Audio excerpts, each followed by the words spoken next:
Hey, oozes and bunnies. This is a preview of the most recent Party Planning, an extra podcast that the Join the Party crew makes for our Patreon.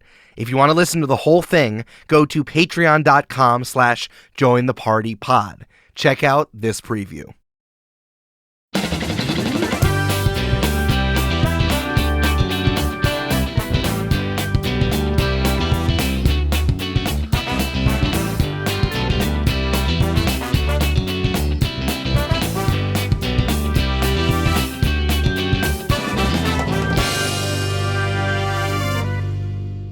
Hello there. Ah! I know, I'm sorry. I'm so scary. How could I do this? It's party planning time. It's party Hey, planning. I brought chips. Aw, I got dip. Oh, Eric? Oh, I was waiting to be introduced. Oh, I didn't realize you were a guest on this stream. I thought I was. Well, the way that I was going to eventually introduce you, but then Brandon did his own thing. By screaming? By screaming in the beginning of the podcast, Man. yes. No, by saying he was bringing chips, and then I had to end that. But Julia, if I've participated in any podcast and listened to any podcast, you don't have to. You can actually do whatever you want. I feel compelled. That's fair. But Eric, it seems like we did a party planning, and then everyone was mad at us, and then you were like, you know what? Next time you guys do that, I have to be there. So welcome. Considering, hey Brandon, can you I left a package for you downstairs. Why don't you go get it? okay. Clip, clop, clip, clop, clip, clop, clip, clop. I don't think you're serious. Okay, now that we're alone, Julia, Brandon has terrible opinions. So I can only imagine that this got pulled in one direction. So I need to be there to balance it out. To be quite honest, Eric, I feel like I led Brandon to a lot of the conclusions that we ended up making. So perhaps my opinions are also terrible. Julia Julia, I ran ordered a the pizza show. to your house. Can you go get that? Yeah, sure. All right. Hey, Brandon, now that we're alone, Brandon, did Julia do this to you? I mean, like, I let Julia lead the charge, but I didn't disagree, so. Whoa, there's garlic knots. Yeah, I got you garlic knots too. Brandon, what's happening here? Well, I was gonna write critical Eric.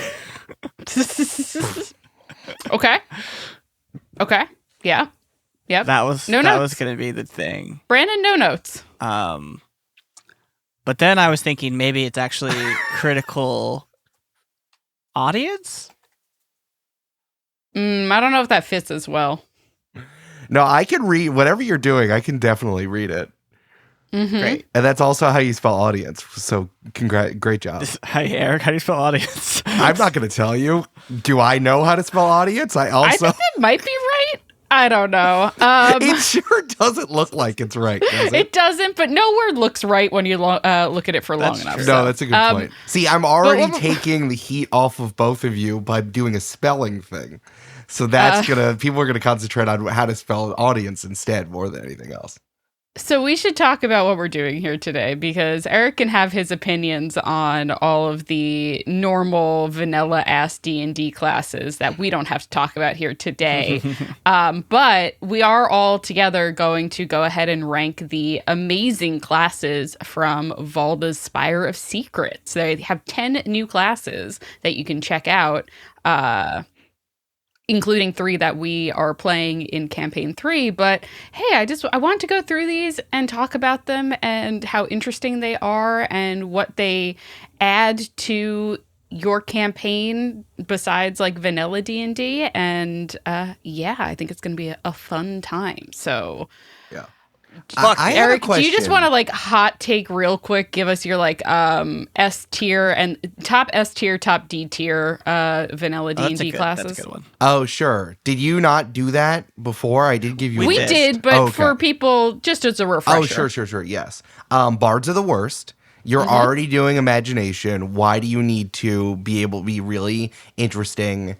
Mandatorily on a character sheet, interesting, and also you're good at playing an instrument. We're literally already we're already playing pretend. Why do you need that as well? And I think that clerics and druids and monks are the best. And fighter is very underrated because when they were doing the play testing for 5th edition, whoever they were play testing with hated martial classes and liked magic classes, which is why magic's OP and martial classes are boring. I don't think we Word. were actually that off then. Were we? Oh, I Yeah. ran out of undos. I definitely put those in. There we go. Here, I was trying to pull them back up. Oh, yes. Oh, nice. Yeah, this was what our rankings were, Eric, just so you can take a look and see Yeah, kind of this where is we Druid, I placed think, them. right? No, that's Sorcerer, Sorcerer. baby. Sorcerer, for sure. Druid was the one that I disagreed with on Julia with. That was the only one. My complaint is I always forget to wild shape, and that's like a me problem, but it's my ranking, so I can decide where I put that. Yeah, but For sure. fighter, Who is a Monk. wizard and what's the second one? which Which? So, because we did for Valdas, we put within the vanilla D&D classes the 3 that we've played for Oh, Valdas. sure. And ranked those in the mix there. Well, interesting. Well, it's really interesting that we brought this up because this is my question. When you three, so also, and please answer for Amanda as well. When you were choosing this, what were you looking for that vanilla D&D couldn't give you? Because I think that's what I was trying to look at Valdas as, is like, what problem is each one of these classes trying to solve? I think for me, for the witch, I was looking for something that was doing something different with magic. Yeah. And I like the flavor of the witch in Valdas, in particular, like it being like a curse situation, but not necessarily like a bad thing. So for, Cammy in particular, Cammy's subclass is very much as a T-witch, like all about debuffs, but also buffs. And I thought that was like a way more interesting way to play than like cleric or wizard. Like those seemed like the 2 options that I would have been stuck in between. Yeah. And which kind of solved that problem of the type of character that I wanted to play. for me, the problem I'm trying to solve is that real life ain't got no magic, and fantasy life got that magic.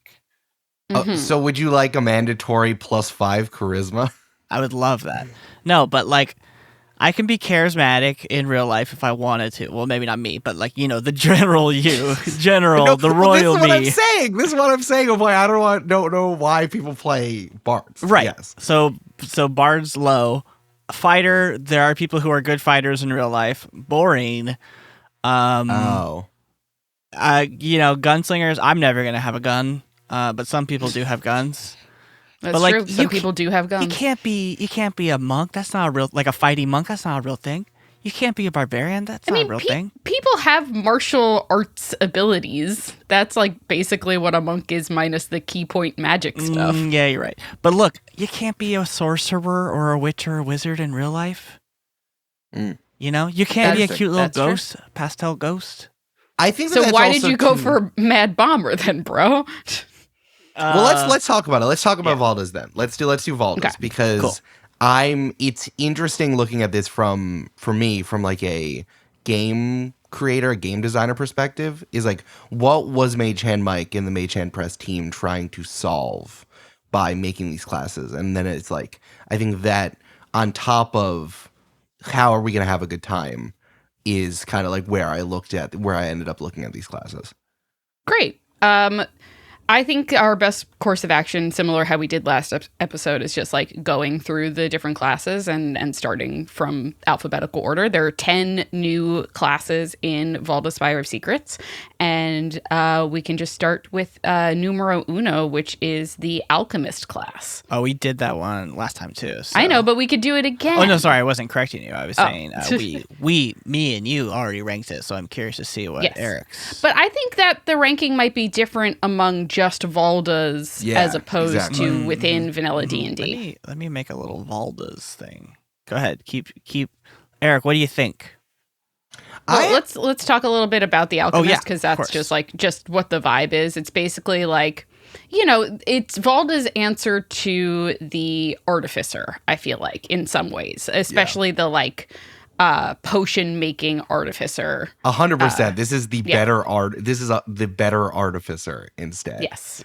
And like, here's the thing: the artificer is complicated and really feel like it was slapdash, being like, I don't know, you figure it out. Like, it didn't feel balanced in the actual like vanilla Dungeons and Dragons stuff. So I think it's effective in terms of like applying potions, making potions, using that stuff. I think this one really comes down to subclasses.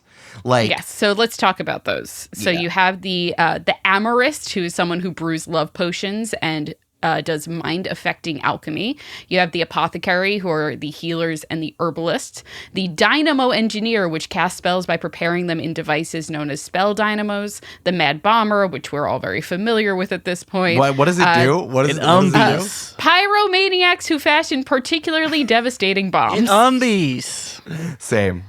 You have the mutagenist who transmutes their body with experimental injected mutagens. The ooze rancher who breeds and commands all manner of oozes and slimes. The venosmith who is a poison expert and assassin. And then the xeno alchemist who modifies their body and the body of others with monster surgery. Monster. I want to give a special shout out to the Xeno Alchemist because there is an entire appendix just for the Xeno Alchemist. Shout out to Oh, yeah. Appendix C.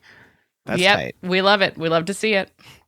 I also like, if I was gonna pick, I like to like talk about like what subclass I would pick if I was gonna play please. this character. I really like either the mutagenist or the Xeno Alchemist. I think they both have like kind of really interesting vibes there. But I also just love the idea of the ooze rancher. It's so fucking cute. Like, imagine just being a little farmer, but your farm is full of like giant like oozes and slimes and whatnot. Julia, you It's can great. do that. It's a video game, baby. There's a game. Slime Yeah, Rancher. as Monster Ranger, Whatever it's baby. called.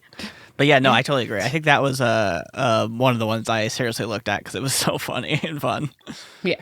I think it's just vibes based though. Like, I feel like each one of these subclasses really leans into one element of the alchemist, because like, you know, Mad Bomber is pretty much just bombs forward. Like the Xeno Alchemist is not really as much about the other stuff. It's about grafting monster parts on top of you. Like the Venom Smith is you make poisonous potions, and then the other stuff is kind of like put into a box. So I would say that like I'm feeling about it at a B, because some of these subclasses I think are really great, and other of them I think are more just like gestures to doing something that could be that would certainly be less effective. I was gonna Yes, actually. I think that- Sorry, go ahead, Julia. No, go ahead. I was gonna say the Brandon. exact same thing. I think it's firmly, decidedly average. Yeah. And I think like this is the best part about like a class that has really good subclasses is it can be as specified as you want your character to be.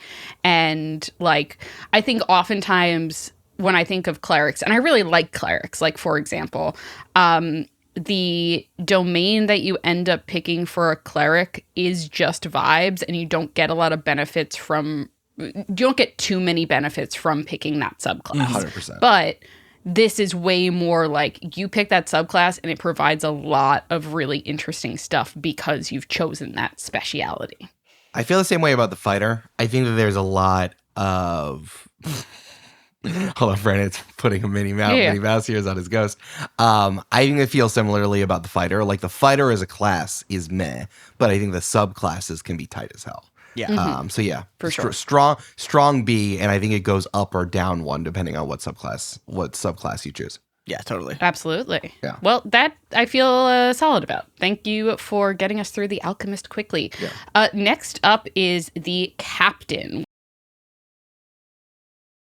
That was great. My favorite part was the accent work. If you like that, you gotta hear the rest of party planning by joining the Patreon at patreon.com/jointhepartypod.